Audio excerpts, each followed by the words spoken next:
જય શ્રી રામ, શ્રી ગણેશાય નમઃ.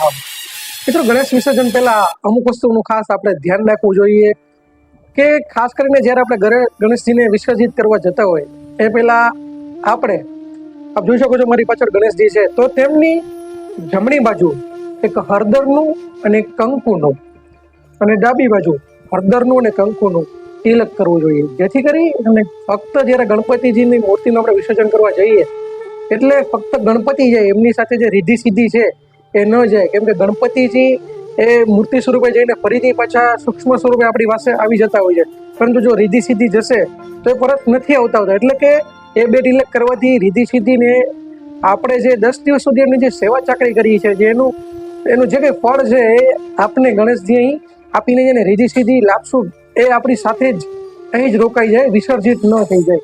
કેમ કે ફરી મેળવવા માટે 1 વર્ષ સુધી આપણે રાહ જોવી પડે છે. તો ખાસ આ વસ્તુ ભૂલવી ન જોઈએ કે જ્યારે પણ આપણે વિસર્જન કરવા જતા હોય એની પહેલા જમણી બાજુ અને ડાબી બાજુ એક તિલક હળદરનું અને એક તિલક કંકુનું કરવું જોઈએ. બીજી વસ્તુ, જ્યારે વિસર્જન કરવા જતા હોઈએ છીએ ત્યારે આપણી પાસે ઘણી બધી આપણે ગણેશજીને ઘણી બધી અમને વસ્તુ ધરેલી હોય છે. જેમ કે ખાસ કરીને આપણે જોઈએ છીએ કે અહીંયા ઘઉં ધરેલા છે, કોઈ ચોખા ધરેલા હોય છે, તો એનું શું કરવું જોઈએ આપણે એક વિચાર આવતો હોય તો થોડા ચોખા તેમાંથી પ્રસાદ સ્વરૂપે તમારા જે ધાન છે, તમે જેમાં ધાન રાખો છો કોઠીમાં કે કોઈ બી વસ્તુમાં, તેમાં થોડા મૂકી દેવા જોઈએ. બીજા જે છે, જો કોઈ તમે ભૂદેવને રાખ્યા હોય તો તેમને આપી દેવા જોઈએ, અથવા તો પક્ષીઓને ચણ નાખી દેવી જોઈએ. બીજી વસ્તુ કે એની નીચે આપણે લાલ રંગનું કાપડ જે પાથરતા હોય છે, તો તે કાપડને આપણે આપણા જે ત્યારબાદ આપણે જે બારેમાસ જે પૂજા કરતા હોય તે ઘરમાં રાખી શકાય છે, અથવા તો તે પૂજા ઘરની સાફ સફાઈ માટે પણ આપણે કાપડનો ઉપયોગ કરી શકીએ છીએ. આપણે ત્યાં ફળ ધરેલા હોય છે. મિત્રો, ફળ ખાસ કરીને એવું એક મહત્વ રહેલું છે કે આ ફળને જો કોઈ નિસંતાન લોકો છે, જેમને નિસંતાન નથી, અથવા તો કોઈ ગર્ભવતી બહેનો છે, તેમને આપવા જોઈએ, જેથી તેમને તેજસ્વી બાળકની પ્રાપ્તિ થઈ છે એવું કહેવામાં આવે છે. અને નારિયેલ જે છે મિત્રો, તેની પ્રસાદી કરી અને સૌને વેચવું જોઈએ. જે નારિયેલ જે સાથે છે, ઘણા લોકો શું કરતા હોય કે સાથે નારિયેલને પણ વિસર્જિત કરી દેતા હોય છે, પણ તેવું નહીં. તે નારિયેલને આપણે પ્રસાદી રૂપે ઘરમાં સૌને લેવું જોઈએ. આપણે મિત્રો તેમને પાણીનો કળશ રાખતા હોય છે. પાણીનો કળશ જે છે એ ઘરની બારેથી અંદર આવી એ રીતે સમગ્ર ઘરમાં એ પાણીનો છંટકાવ કરવો જોઈએ, જેટલી પણ નેગેટિવ એનર્જી છે એ દૂર થઈ જતી હોય. સાથે મિત્રો આપણે રિદ્ધિ સિદ્ધિ સ્વરૂપે આ સોપારી રાખતા હોય છે, પણ એ સોપારીને આપણે વિસર્જિત નથી કરવાની, એને આપણા પૂજા ઘરમાં રાખવાની છે. અને ખાસ કરીને મિત્રો કોઈ બી વસ્તુનું જે પાણી જે છે કે કંઈ બી પાણી નીકળતું હોય એને તુલસીજીમાં નથી મૂકવાનું. કેમ કે તુલસીજી છે એમના ગણેશજીના મામી છે, એટલે કે તુલસીજીમાં એને નથી મૂકવાનું. અને જ્યારે આપણે ગણેશજીને વિસર્જિત કરવા લઈ જતા હોય છે ત્યારે ઘરમાં કરતા હોય તો થોડી વાર પછી માટીના હોય તો એની માટી બની જતી હોય છે, અથવા તો બહાર જ્યારે આપણે કોઈ મોટી જગ્યાએ કે સરકારશ્રીએ જે કોઈ જગ્યા રાખી હોય ત્યાં આપણે વિસર્જિત કરવા જતો, જે મૂર્તિને વિસર્જિત કરવા જાય છે તેને કહેવાનું કે એક મુઠ્ઠી તે પાણીમાંથી માટી આપે આપણે, તે માટીને આપણે ફરી ઘરે લઈ આવવાની હોય.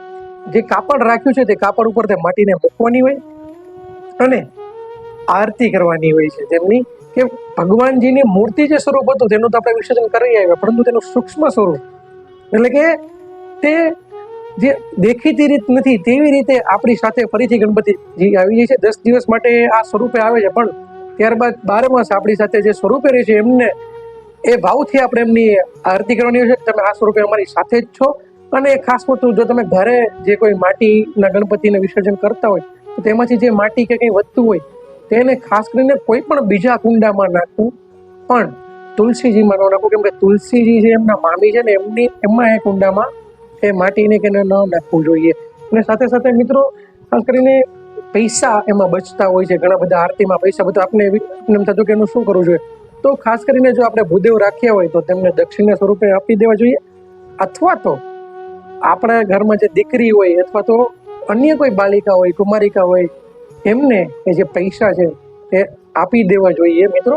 તો આ વસ્તુ છે ને, જ્યારે વિસર્જન કરતા હોય છે, જ્યારે આરતી કરતા હોય ત્યારે ગણેશજીને એક પ્રાર્થના કરવી જોઈએ કે હે ગજાનન ગણપતિ મહારાજ, આ 10 દિવસ દરમિયાન અમારાથી, અમારા પરિવારથી, તમારી સેવામાં અમને સેવા નથી આવડતી, અમને ભક્તિ નથી આવડતી, અમને નથી ખબર કે કઈ રીતે તમને પૂજા અર્ચના થઈ છે, અમને નથી ખબર કે તમારું વિસર્જન કઈ રીતે થાય છે, એની શું વિધિ છે, અમે જાણતા નથી. જાણતા અજાણતા જો અમારાથી કઈ ભૂલ થઈ ગઈ હોય તો એ ભૂલને માફ કરીને અમારી સેવા જે નિસ્વાર્થ ભાવે કરેલી હતી એનો સ્વીકાર કરજો. મિત્રો, આટલી વસ્તુનું આપણે ખાસ ધ્યાન રાખવું જોઈએ. અને છતાં પણ જો એટલું બધું તમને યાદ ન રહે તો મિત્રો, એ લાલ કાપડ જે છે છેલ્લે વધે એમાં બધી જ વસ્તુને ભરી દેવી જોઈએ અને આપણે 1 વર્ષ સુધી એને કોઈ બી જગ્યાએ લટકાવી દેવી જોઈએ. અને જ્યારે બીજું વર્ષ આવે ત્યારે સેમ વસ્તુ કરીને આ વસ્તુને વિસર્જિત કરી દેવી જોઈએ. એક રસ્તો છે, પણ તેના કરતાં જે પહેલો રસ્તો આપણે છે એ બહુ સરળ રહેશે અને સારો રહેશે, કેમ કે એ વસ્તુ 1 વર્ષ સુધી રાખીએ તો બધી વસ્તુ બગડી જાય અને આ વસ્તુ જે છે એ ઉપયોગી પણ થાય અને બગડે પણ નહીં. તો મિત્રો, ખાસ ગણપતિજી વિસર્જન વખતે આ વસ્તુનું ખાસ ધ્યાન રાખવું જોઈએ. તેમાં પણ તિલક કરવાનું તો ખાસ ધ્યાન રાખવું જોઈએ. તો બસ ગજાનન ગણપતિ મહારાજને પ્રાર્થના કરીએ કે સૌનું કલ્યાણ કરે, વિશ્વમાં શાંતિ સ્થાપિત કરે. અને વિડીયો જો તમને ગમ્યો હોય તો કોમેન્ટ કરજો શ્રી ગણેશાય નમો. જો મારા વિડીયો ગમ્યો હોય તો અન્ય લોકો સુધી પણ શેર કરજો અને ચેનલને સબસ્ક્રાઇબ ન કરી હોય તો કરી નાખજો. મળીશું આવા વિડીયો સાથે. ત્યાં સુધી કલ્પેશ ગવરાના સરોને જય સિયારામ. ગણપતિ મહારાજ કી જય.